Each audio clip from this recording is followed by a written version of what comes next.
Može. Da, evo, kako si nam lepa, vidi je, molim te, znači, nema, radno za tebe ovo leto izgleda, čini mi se da nema trenutak odmora, jel da? Pa nema, da, bukvalno imamo nastupe svaki dan, hvala Bogu. Hvala Bogu. Dobro, se spremaš za koncert Tašmajdan, jel tako, u septembru?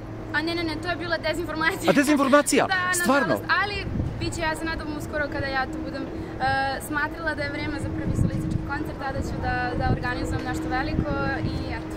A ko širi dezinformacije? Je li to bila neka namera da neko namerno nešto? Ne znam, zaista nemam pojma, iskreno, jer ja sam to videla u prolazu i nisam se nešto pretarno bavila time. Kada ja budem objavila, to znači da je to to.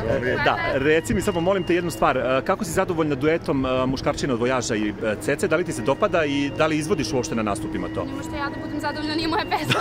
Pa nekako su tebe, čini kao slušalcu. Okej, super pesma. Super pesma, jel da? Dobro, hvala ti puno, hvala.